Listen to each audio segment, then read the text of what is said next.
Bueno, dejo con ustedes a Patricia Martínez, que viene del Instituto Nacional de Investigación y Desarrollo Pesquero, INIDEP. Bueno, en principio me voy a presentar. Mi nombre es Patricia Martínez, yo pertenezco al Instituto de Investigación y Desarrollo Pesquero, que se encuentra en la ciudad de Mar del Plata, en Argentina. Soy investigadora y trabajo en la pesquería de merluza negra aproximadamente hacia el año 2000. Lo que les vengo a contar es un resultado de un trabajo conjunto que se hizo con la administración y con el sector empresario y obviamente la investigación, y que resultó crucial en un momento en que la pesquería se encontraba mostrando signos desfavorables para su sustentabilidad, que fue hacia el año 2000.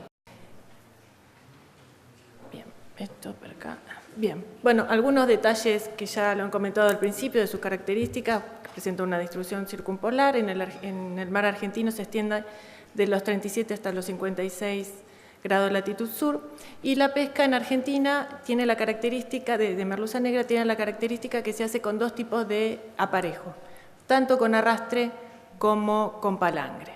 Esa preponderancia de uno u otro tipo de arte de pesca ha ido modificándose a lo largo del tiempo, y se los voy a ir comentando actualmente prácticamente con arrastre.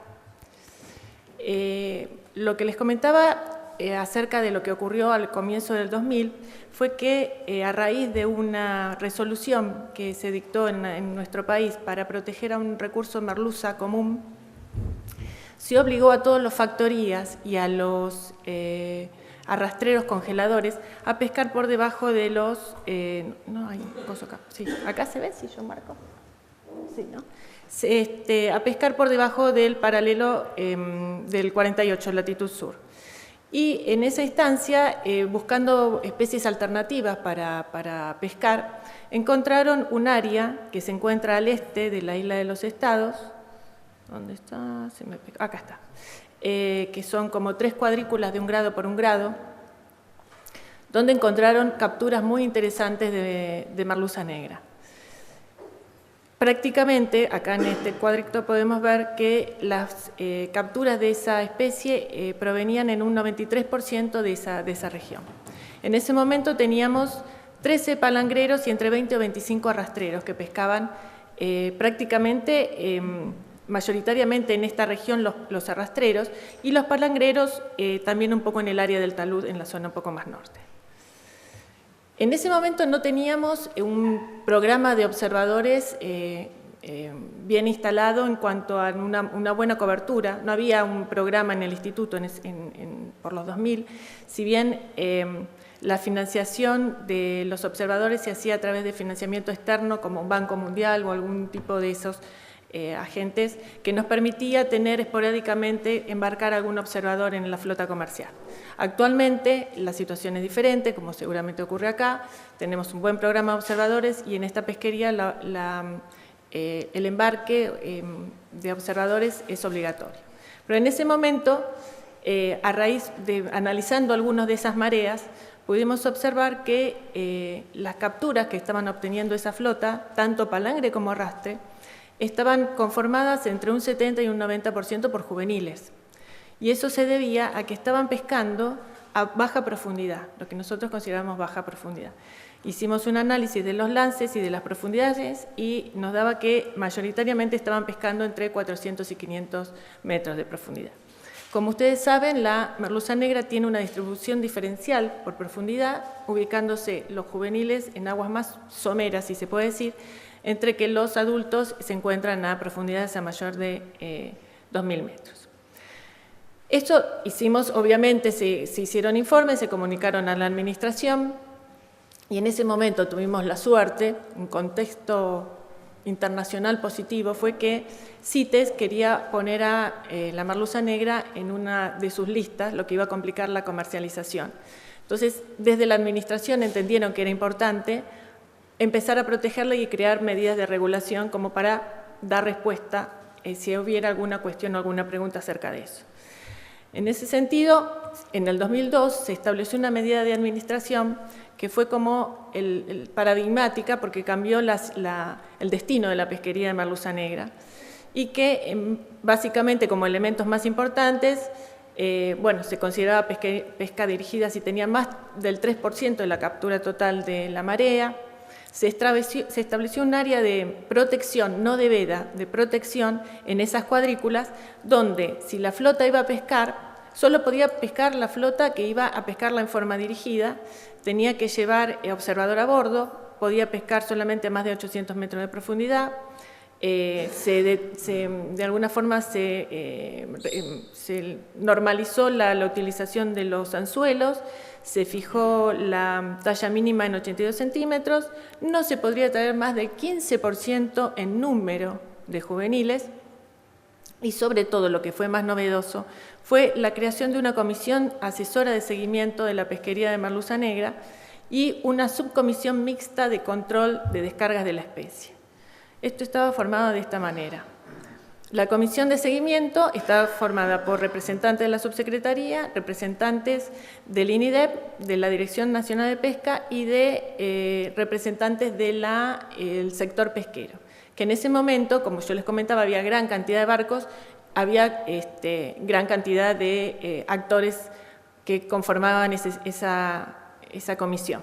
Esa comisión se empezó a reunir una vez por mes, ocasionalmente 2 veces si la situación era complicada y también, después vuelvo con la subcomisión. Y se estableció un esquema de manejo que fue manejo adaptativo. Durante dos años prácticamente, con mucho trabajo, el funcionamiento fue el siguiente. Todos los barcos tenían observador a bordo e inspector a bordo que hacían informes o actas de descarga. En el ámbito del Consejo Federal Pesquero se conformó esta comisión y se reunía una vez por mes, donde iban todos los actores y se discutía el informe que debería hacer el INEP trimestralmente con la información del porcentaje de juveniles que estaba obteniendo cada marea. O sea, de cada marea se hacía un análisis del porcentaje de juveniles específicamente que estaban pescando y de acuerdo a cómo iba evolucionando ese porcentaje en forma global, se permitía la pesca en los siguientes 3 meses o se cerraba la pesquería. Eso fue prácticamente un seguimiento en tiempo real y llevó a mesas de grandes discusiones, obviamente, echadas de culpa de uno a otro que pescaba más o menos juveniles, pero también posibilitó consensuar algunas medidas de manejo, algunas formas de control. Se abrió un espacio de discusión y de comunicación entre la investigación y los pescadores, y se derribó el mito también que comentaba Eduardo en una de las charlas anteriores, de que los investigadores son verdes y que los pescadores son depredadores. O sea, hubo un inicio de conversación que fue muy positivo, que continúa hasta ahora, no con esa asiduidad, no nos juntamos ahora 2 veces por año. Y otra de las cosas importantes fue la subcomisión mixta de control de descargas. Cada vez que un barco se aproximaba para el desembarque, o sea, finalizaba su marea, debía comunicar a la administración 96 horas antes el puerto donde iba a bajar, la cantidad de merluza negra que tenía y el día de la descarga. Entonces acudían al control no solo representantes del control y fiscalización del Estado, sino empresarios cruzados, o sea, de opositores, para ir y de alguna forma constatar de lo que se estaba, darle un poco de credibilidad o de credibilidad al de que se estaba descargando era realmente lo que estaba ocurriendo.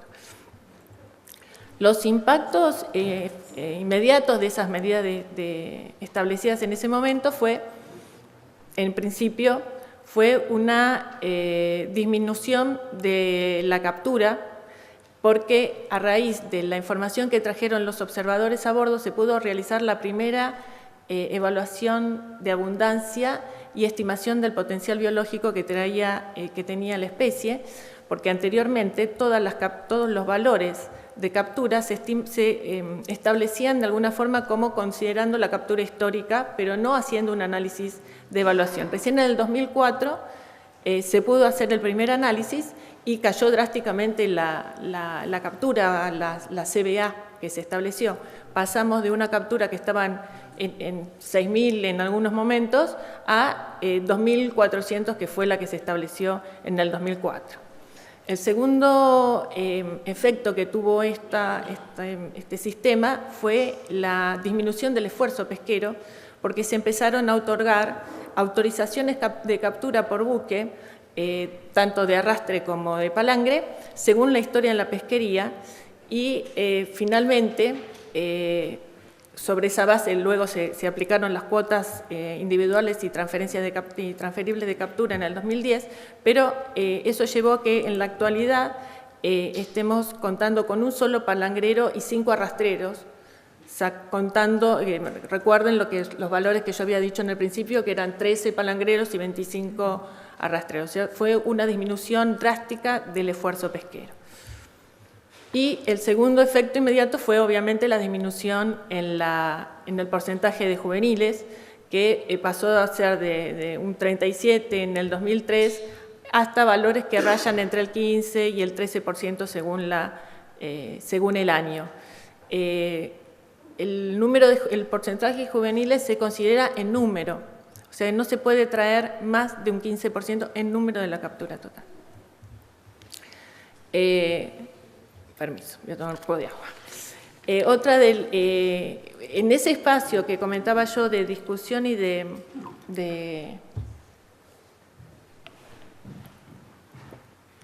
discusión con las empresas, otra de las cuestiones que surgió fue la necesidad de tener información independiente de la pesca, porque ocurrió que debido a las medidas de manejo que limitan la captura de juveniles, no hay captura de juveniles en los muestreos de desembarque que tenemos. Entonces, cuando nosotros esa información la incorporamos en los modelos de evaluación, el modelo en alguna forma considera que los reclutamientos son bajos. Entonces, consideramos importante hacer, empezar a diseñar campañas de investigación con la flota, que la primera va a ser ahora en septiembre, que tiene como principal objetivo poder llegar a estimar un índice de abundancia de esa fracción juvenil en el área principal de concentración de los mismos, ¿no? Lo que consideramos es hacer lances prefijados, en posiciones prefijadas, en tiempos que no sabemos todavía si de media hora o de 15 minutos, pero todo eso lo vamos a ajustar en esta primera campaña, que va a ser en realidad una campaña de ajuste. Entre los otros objetivos secundarios tenemos uno importante, que es investigar la factibilidad de marcar merluza negra que sea capturada con red de arrastre, porque eso es otro problema que ahora les voy a comentar. Y bueno, diferentes objetivos secundarios. Eso también es con participación de las empresas que ofrecen la posibilidad de hacer estos lances, que no son de pesca obviamente, que se van a realizar a profundidades menores a las vigentes, porque si no, no estaríamos pescando los juveniles. Otra línea de investigación importante es el de la estructura genética poblacional de merluza negra, que eso se hace en conjunto con el CADIT CONICET y la Universidad Nacional de Tierra del Fuego. Es algo que recién se inicia. Es un proyecto de innovación productiva que se dio en el 2016 y que tiene como principal objetivo es integrar la información genética al conocimiento biológico, ¿no? Y saber si de la existencia de cuántos subunidades poblacionales estamos manejando. Yo pensaba encontrarme acá con Sandra Ferrantes, creo que es el nombre, ¿cómo es? Ferrada. Yo la conocí en el último simposio, ponerme en contacto con ella, pero si no puede venir, obviamente me comunicaré por correo para ver si podemos de alguna forma incorporarla en los trabajos que ya están haciendo. Y bueno, el programa de marcado y recaptura fue otra de las actividades que surgió dentro de esta comisión de seguimiento. En ese momento había tanto palangre como arrastre, entonces consideramos obviamente que hacer el marcado en los palangreros, se lo puso como actividad obligatoria que debían marcar un porcentaje de juveniles y en realidad el objetivo fue investigar los movimientos migratorios, no utilizar la información para evaluación, como se hace usualmente en Camelar. Nosotros, en principio, lo que queríamos era conocer los movimientos migratorios de los mismos, aparte de otros objetivos secundarios.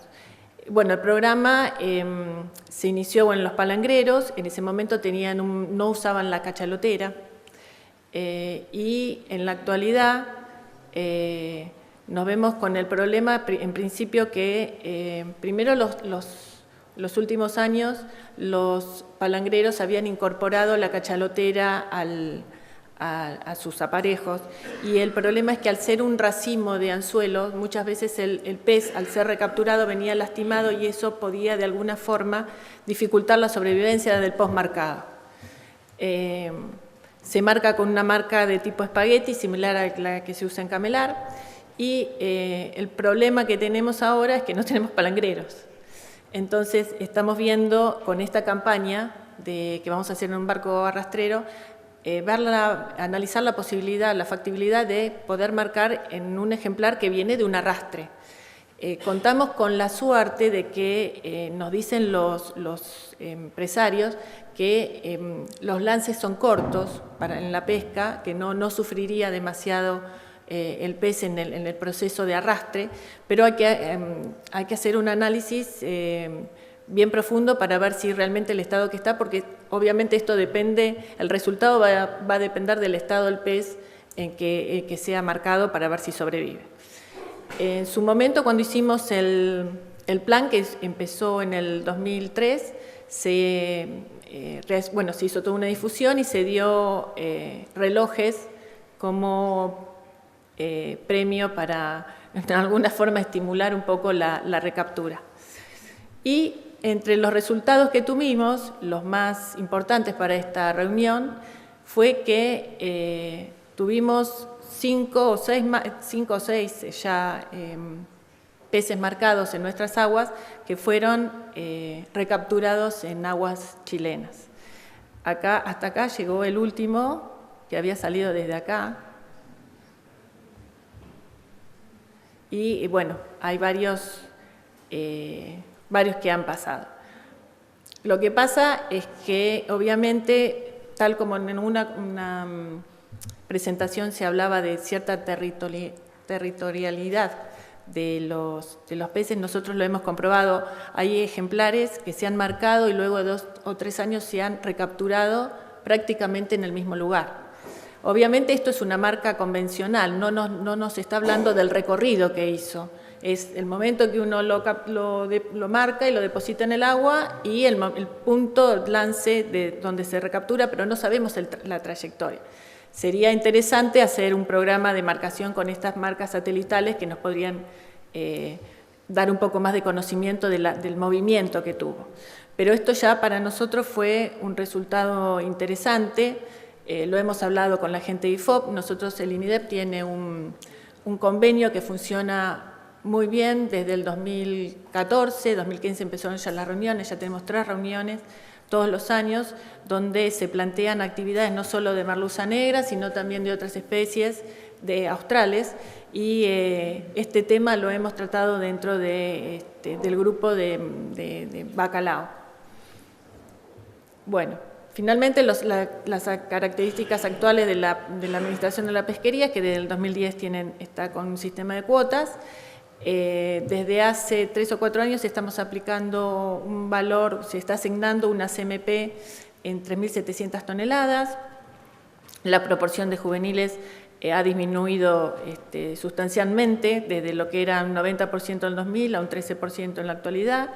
Sigue funcionando la comisión de seguimiento, continúan todas las leyes en cuanto a las restricciones y la necesidad de observadores y de marcaje. Hay fuertes controles en las descargas. Bueno, obviamente toda la flota tiene BMS, y nosotros creemos que todo esto realmente ha sido producto de un trabajo en conjunto con la empresa y que esto ha propiciado de alguna forma una situación mucho más favorable para el efectivo, ¿no? Y muchas gracias, y aprovecho para agradecer también la invitación de OVAC para estar presente acá en este lugar, en este simposio.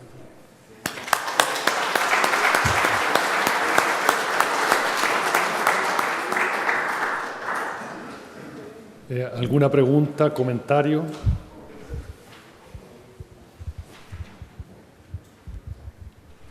Patricia, primero que nada decirte que tu presentación me causa una terrible y sana envidia. ¿Por qué? Por dos cosas muy importantes. Una, la cooperación público-privada que ustedes tenían con esta comisión que funcionaba 1 o 2 veces al mes, dijiste tú. Sí, en algunos años estuvo hasta 2 veces por mes. Y sobre la base de información real, en tiempo real, digamos. Sí. Lamentablemente aquí todas nuestras evaluaciones se hacen con información de los años anteriores y a pesar de que contamos con la información prácticamente en línea. Por otra parte me llama la atención un concepto tremendamente importante que nosotros no vemos aquí, por lo menos yo, y a lo mejor alguien me puede corregir, pero el tema de los juveniles, en mi opinión aquí no se le da ninguna importancia. Y además al número, fundamentalmente al número de juveniles más que al peso de juveniles. Claro. Aquí tenemos, lamentablemente, por ejemplo, aquí hay una asignación de cuotas al norte y al sur del 47, y lo que se pesca, que más o menos es la mitad, un poquito más en el sur que en el norte. No sé por qué es la mitad, pero a lo mejor alguno de los científicos me puede explicar, pero sin embargo el número de unidades de pescados sacados en el norte es varias veces el del sur. Son todas cosas que yo creo que son sumamente importantes y que, como te digo, me producen una sana envidia, pero fundamentalmente la cooperación público-privada, que yo creo que es un tema que aquí no hace mucha falta. Gracias. ¿Alguna otra pregunta o comentario?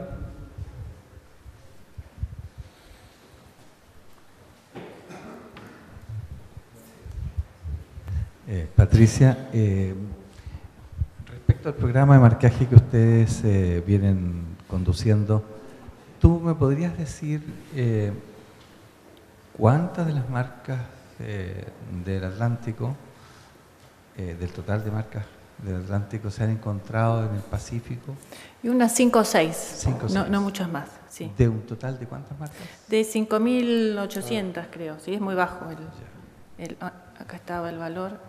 Creo, 2.248 aproximadamente, unas 100 recapturas. No es el valor último, pero como no pudimos marcar más, realmente quedó en ese valor de marcas depositadas y recapturadas. O sea, ustedes suspendieron el programa.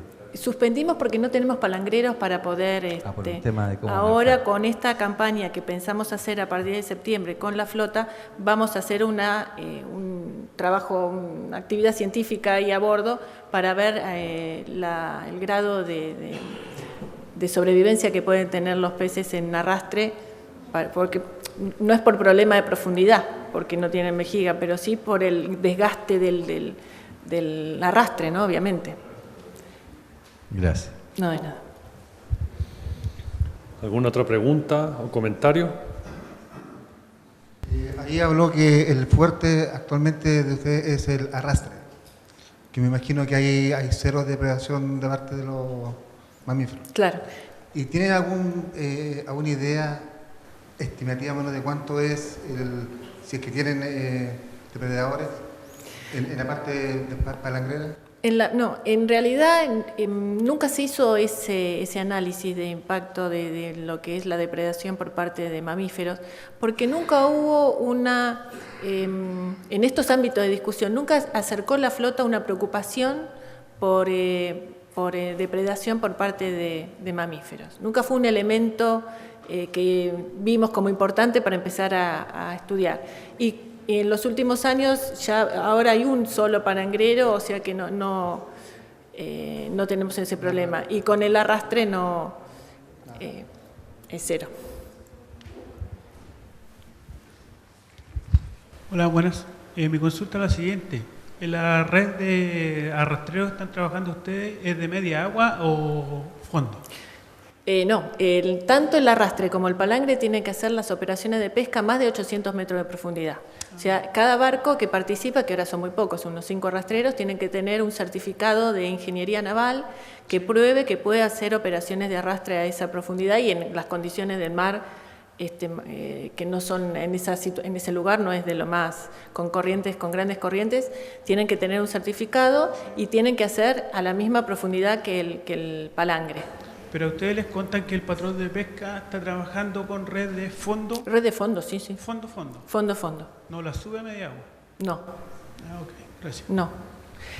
Suelen capturar merluza negra en forma incidental cuando van a pescar con red media pelágica, van a pescar merluza de polaca, por ejemplo, o merluza de cola, que la pescan a menor profundidad y en áreas muy similar, circunstancialmente caen juveniles de merluza negra.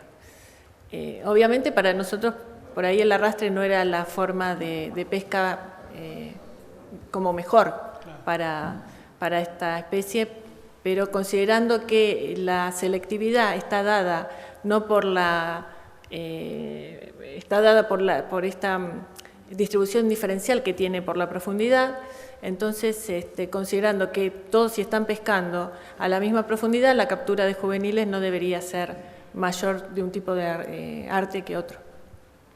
Sí, porque para mí, que yo he trabajado en el arrastre, es muy poco probable que un buque a 800 metros arrastrero pueda bajar a fondo la red. Eso es lo que dicen. Gracias. Sí, don Anelio. Sí, no son comunes, sí. Gracias. Quería felicitarla porque me gustó mucho el trabajo. Pero me llama profundamente la atención de que en la captura y frente a Isla de los Estados no hayan ustedes registrado nunca los pescadores en las conversaciones, la interacción con los mamíferos marinos. O sea, sí, especialmente con la orca. Para mí es muy raro de que no exista. No es que no existe, existe obviamente, pero nunca fue un elemento preocupante para la industria. Ya, le agradezco. Ese fue el momento, fue...